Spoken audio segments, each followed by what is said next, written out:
if I hadn't worn it for a couple of years, it went.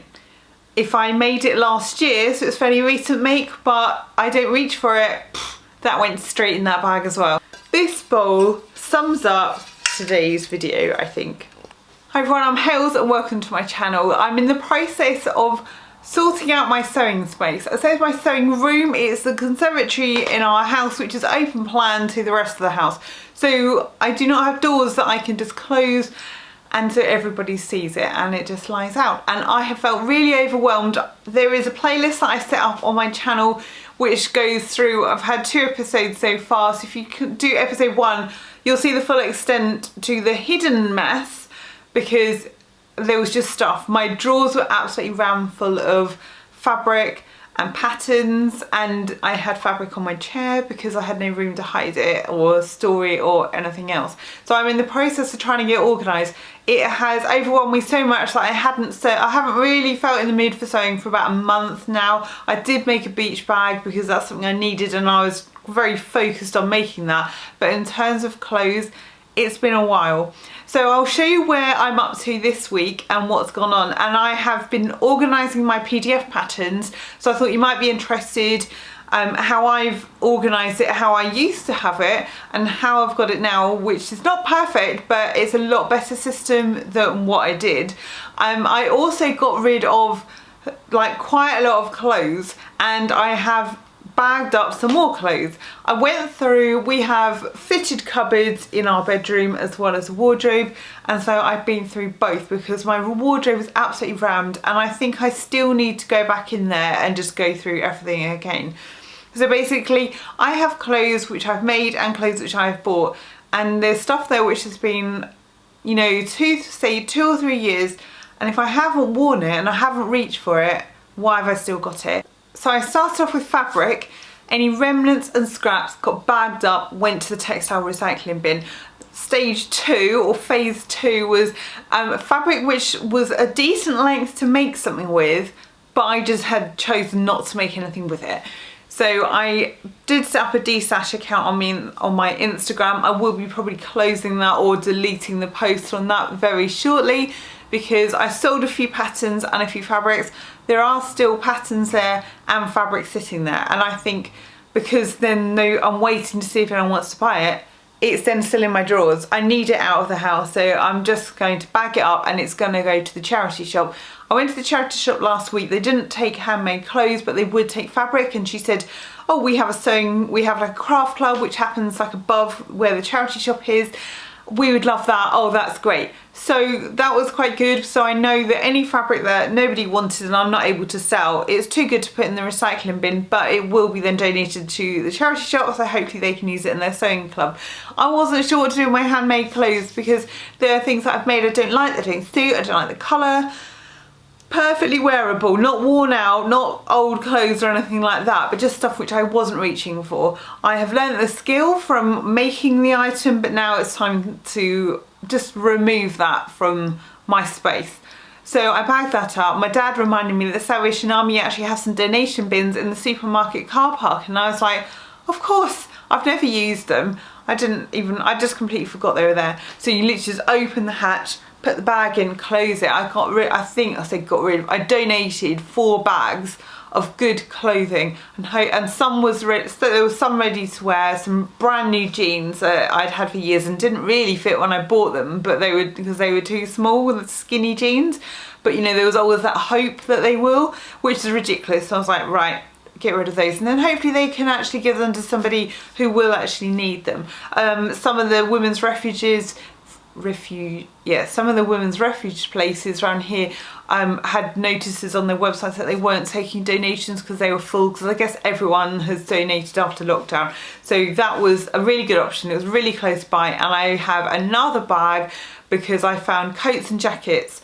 So like jackets that I bought and maybe only worn a couple of times, something I've made and haven't liked, something I have worn, but then I realised when I was at work at school, there was a 15-year-old girl wearing exactly the same coat, and I'm not 15 anymore, so that has gone as well, or it's waiting to go this week.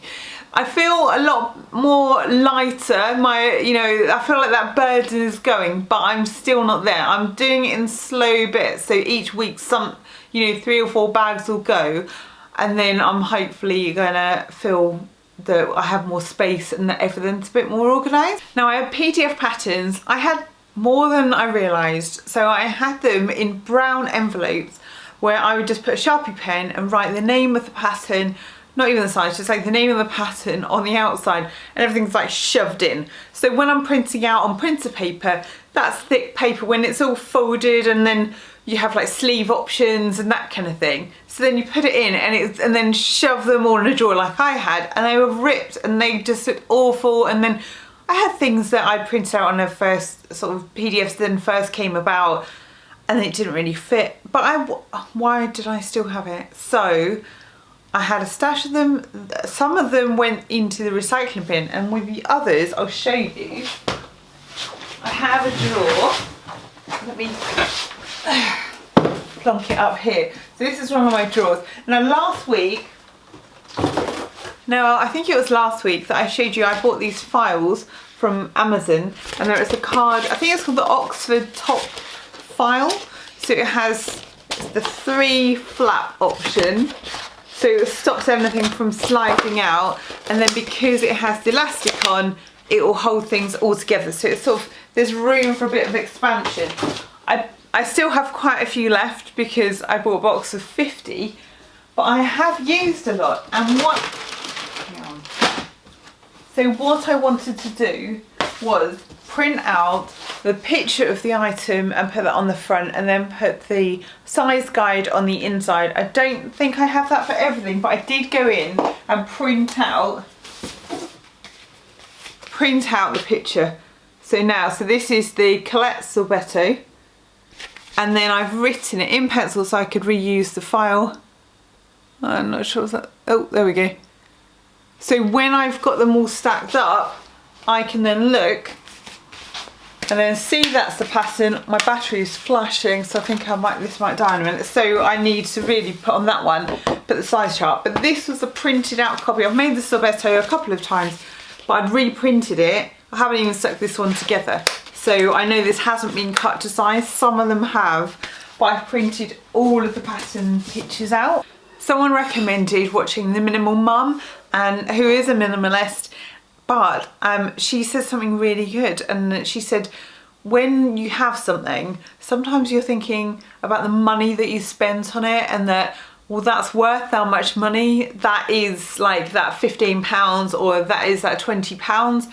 But you have to remember, and I have to remember, that that money was spent when I bought that fabric. So the fact that I've held on to the fabric for 5 years or more in some instances, that's gone, that's long gone. I've supported the shop, the shop has had their money from me, and so that by holding on to that fabric, if I'm not going to use it, she says, you could be denying somebody else the opportunity of enjoying it.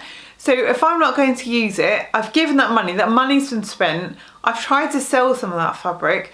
No one wants, there's certain fabrics that people don't want to buy because of the length, or they're not sure of the fibre content, that kind of thing. By holding on to it for another 6 years, that's not going to earn me any money. I couldn't sell it, so that's obviously not worth anything. And what enjoyment am I getting out of it? It's taking up room in my drawers, which is stopping me from storing current things that I've pre-washed and actually want to use but just don't want it lying around. I've got nowhere to put that. So why am I taking up all this space? And with going to the charity shop last week, and then they said about the craft club, they could get enjoyment out of that fabric. So I've decided that's it. So that can go. And there's something that's like switched in my head, and it's like, actually, with me holding on to stuff, I'm not really enjoying it, and I'm thinking about like I'm almost picturing a price tag on things of how much I spent, or somebody who gave me something. Oh, they gave me that. Prime example of that. Prime example of that is this bowl, and this bowl sums up today's video, I think. This had stones in it, polished stones in it, and this was an engagement present from my husband's aunt and uncle. Now, I've been married 17 years, so the engagement present, this bowl is for about 18 years old. I do think it's a bit odd giving decor items, home decor items, to somebody who you don't really know. I didn't know them. They live in a different country because they live in Northern Ireland. And just, you know, this has never fitted in with any of our decor, like over the last 17 years. But this becomes a bowl which then gets put in the living room or moved to the dining room table or to the conservatory and just moved around, hoping that will just, you know, we're making good use out of it. In actual fact, it's collecting dust. It doesn't fit in with anything, but I didn't like to throw it away because it's an engagement present, you know? So surely with that, it's the same as wedding presents. You have to keep them until you die, right? No, I've decided 18 years is long enough. So the pebbles, I threw outside into the garden because we've got a pebbled area, and there was a bare patch where we'd lifted a paving stone up near the back door. So I've covered that up with the pebbles. And with this, it's going in here. That's just a cover off my sewing machine. But here, so we have the bowl here, and then there's a bowl here, and then ornaments. So I have this bag here, which has some fabrics and sewing patterns in. I do have some more fabric that is in my drawer, so I need to bag that up. I just feel a lot better, and I just think, I don't agree with Marie Kondo, where her tidying method and organising method is, you know, you get something and you say, does this spark joy? And if it does, then you keep it, and if you don't, then you get rid of it. I think by doing that, you're creating an emotional attachment to each item. So it's like, so I was looking through stuff and it's like, do I want to keep this? Oh, this is an engagement present. Oh, I bought this to support this charity. Or, oh, I bought this one Christmas time to make the house feel like festive. Oh, perhaps I'll keep that because then I might need that for this Christmas as a decoration. Or, oh, I've made this like awesome wreath and it took me quite a long time, and then, you know, my daughter helped me do a bit and we glued it on, and it's like, I'm thinking about it too much. So I've decided, right, that's it. So I know it works for some people, and I did start to roll my towels up and put them in the airing cupboard, which was a lot easier to get than when they were all in a big pile, but that's about it. That's the extent to the Marie Kondo that I'm following, because I think it's more, have I used it in the last year? Some people will say, have you used it in the last 6 months? So I'll say, have I used it in the last 1 to 2 years? And does it fit? That's another thing that Dawn from the Minimal Mum says. She says you open up your wardrobe, and is it just a storage container, or is it actually a wardrobe of clothes that you're currently wearing? So I'm gonna go back because I have black trousers for work, which are in 2 different sizes, in different styles, and I must have at least 10 pairs of those trousers. None of them fit. And some of them haven't fitted for a good 1.5 years. And so what I'm going to do is, I think I'm going to go through, find those trousers, and they will be going to the donation pile. And then the trousers that do fit, and you know, if I lose a bit of weight or whatever, or you know, I want to wear a particular style, I can then buy. So she says, like, it doesn't say that you can't buy clothes or you can't make clothes, but if you then will know if there's identify a gap in your wardrobe. So if I get rid of a load of stuff that I'm not wearing, but somebody could wear it and they get the benefit and joy out of it, they can get to buy something at a cheaper price, which is in really good condition, because some of the stuff is barely worn. I had a shirt from TK Maxx that said Savile Row Tailors, but obviously it's like a chain, but the tags are still on it, brand new, but I don't wear smart long sleeve shirts. But I bought it because it was a good price, but it wasn't a good price because I paid for nothing basically. I paid to store it in my wardrobe for probably 3 years. So that's gone. And I think by doing that, I'll say, oh, actually, I do need a pair of black trousers that fit, or I do need a pair of jeans. And I can see that rather than looking through my rail and seeing jeans in various styles and sizes and then nothing really fits, or it gets a bit tight, or it's too low, or it's too high, or there's a button fly and I want a zip fly, or they're too long in the leg, which is quite often the case when I buy trousers and jeans. And so by getting rid of that, I'm not losing anything because I wasn't wearing that stuff anyway. I hope you don't mind my ramblings. I feel like on a Friday I sort of waffle on, but I know that from reading the comments that I'm not alone in some of these thoughts, and I like to just share my thought process and encourage anybody else who's in the same position as me to grab a bag, put for donation, or grab a bag for textile recycling, or rubbish if it's just rubbish and no good or whatever. Fill it up. Just fill one bag up and take that. Don't store it, take it out and go. By the end of the week that's going to be gone, because we all have things that other people could benefit from that we're not, you know, it's no benefit to us. So I'm not lecturing anybody, you do you. Some people like to have walls and walls of fabric and patterns, and they love to, you know, stroke the fabric or flick through the patterns and have a look at stuff and then put it away again. I thought I was like that, but I've realised it's too much, and I actually prefer empty spaces, and so I'm working my way through the house. So I've done a bit of bric-a-brac and some clothes. I have a cupboard in the kitchen which is just, I don't even really know where to start on that one. I know it's not sewing, but I'll give you a peek. We've got this cupboard in the kitchen because the back door was blocked up by the previous people, where there was a full-size door and for a cupboard, and so now there's my fridge freezer, so they put the door here. So, you know, I'm 5'3", so you know the height of this door. So this is where everything just spills out. I guess this is what you call my Monica closet, like in Friends. Oh, I'm setting the bin off. I've got automatic bins when you walk past them and the lid's coming off. So yeah, so this is quite terrible. And then it goes up quite high, but you can sort of stand in it, but the amount of times our family have clonked their heads on this, it's ridiculous. So yeah, so that is next on my list. Yeah, so I'm eyeing up my slow cooker. I think that is doomed.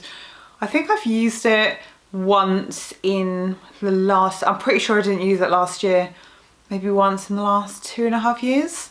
I think that's time to go. My local charity shop is going to be sick of me bringing donations down, I think, because I just want to work my way through. But I know that I need to focus, so focus on my sewing area and my sewing space, so I can get that motivation again to sew, because I do want to make some stuff. The weather is really odd. Apparently it's supposed to be really hot at the weekend, going up to like 27 on Sunday, but it's been rainy today, overcast.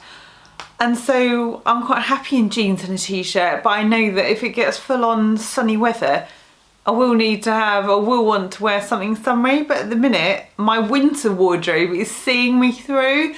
But it's school holidays here. We break up next Tuesday, and so that's 6 weeks that me and the kids are off. And so I do need some more shorts and things. Well, actually I did buy some denim shorts, but some tops, some like sleeveless tops. I don't really have many. A lot of my tops have sleeves on them, and so that is going to be my plan, hopefully, but not to make everything, because I think it's too much pressure and then it takes the enjoyment out. So I might buy some bits, make some bits, and just do a mishmash, and hopefully I will have more sewing time because I won't be at work and I won't be doing that big school run commute. So yeah, so I will be back soon with some sewing, so stay tuned and hit subscribe if you haven't done so already, because then you'll get to know if you want to see just an actual sewing video. They will be coming soon. I'm just not in that headspace at the minute, but thank you so much for watching, and I will see you again next time.